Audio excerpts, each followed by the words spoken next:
سابق assistant advocate general Punjab Shahbaz Tatla کا قتل کیس پاکستانی عدالتی تاریخ کا پہلا مقدمہ ہے جس میں مقتول کی لاش اور آلہ قتل برآمد کیے بغیر ہی ایس ایس پی مفخر عدیل کو واقعاتی شہادتوں کی بنا پر قاتل قرار دے کر سزائے موت سنا دی گئی ہے۔ یہ قتل کا ایک ایسا انوکھا کیس تھا جس میں پولیس اور پراسیکیوشن کے پاس ملزم کے خلاف براہ راست شواہد نہیں تھے، لیکن پھر بھی سابق پولیس افسر کو عمر قید کی سزا دیتے ہوئے عدالت نے واقعاتی شہادتوں پر انحصار کیا ہے۔ یاد رہے کہ قاتل پر الزام ہے کہ اس نے مقتول کی لاش کو تیزاب کے ڈرم میں ڈال کر پگھلا دیا تھا، اس لیے ڈیڈ باڈی اور آلہ قتل ریکور نہیں ہو پائے۔ لہٰذا ایک ایسا کیس جس میں لاش بھی نہ ہو، آلہ قتل بھی نہ ہو اور کوئی چشمدید گواہ بھی نہ ہو، پولیس اور پراسیکیوشن کی طرف سے ایک سابق سینئر پولیس افسر کو سزائے موت دلوانا حیران کن ہے۔ تاہم عدالت کو ایس ایس پی مفخر عدیل کے قاتل ہونے کا یقین ہو چکا تھا، جس نے لاش کو تو غائب کیا ہی لیکن قتل کا کوئی چشمدید گواہ بھی نہ چھوڑا۔ یاد رہے کہ لاہور کی سیشن عدالت نے سابق assistant advocate general Punjab Shahbaz Tatla کے قتل کے مقدمے میں ان کے بچپن کے دوست اور سابق ایس ایس پی مفخر عدیل کو مجرم قرار دیتے ہوئے عمر قید کی سزا سنائی۔ ایڈیشنل سیشن جج شبریز راجہ نے سابق assistant attorney general Shahbaz Tatla case کا ٹرائل مکمل ہونے پر 27 مئی 2022 کو زبانی طور پر سنائے گئے مختصر حکم نامے میں کیس کے دیگر 2 شریک ملزمان کو بری کرنے کا بھی حکم سنایا۔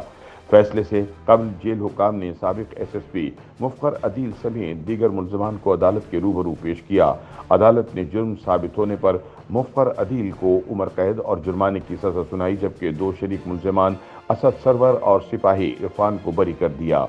مقتول شہباز تتلہ کے وکیل ایڈوکیٹ فرحاد علی شاہ نے کیس میں 28 سے زائد گواہوں کے بیانات پر جرح مکمل کی۔ سابق ایس ایس پی مفخر عدیل پر الزام تھا کہ انہوں نے شہباز تتلہ کو قتل کر کے لاش کو تیزاب کے ڈرم میں ڈال کر محلول بنانے کے بعد گٹر اور گندے نالے میں بہا دیا تھا۔ شہباز تتلہ کیس کا مقدمہ فروری 2020 میں درج کیا گیا تھا، جبکہ 14 اکتوبر 2020 کو مفخر عدیل سمیت دیگر ملزمان پر فرض جرم عائد کی گئی۔ مجرم S S P Mufakhar Adeel اور سابق assistant advocate general Punjab Shahbaz Tatla دونوں بچپن سے دوست تھے، لیکن پولیس کے مطابق مفخر عدیل نے فروری 2020 میں منہ پر تکیہ رکھ کر اپنے دیرینہ دوست کو قتل کرنے کے بعد لاش کو تیزاب میں ڈال کر ضائع کر دیا تھا۔ پولیس کے مطابق انہیں ان کی بیوی نے بتایا تھا کہ مقتول نے ان کی سابقہ بیوی اسما کا کچھ سال پہلے ریپ کیا تھا۔ پولیس نے اس بھیانک قتل کے پیچھے چھپی وجہ کی صداقت جاننے کے لیے نہ تو ملزم مفخر عدیل کی سابقہ بیوی اسما اور نہ ہی موجودہ بیوی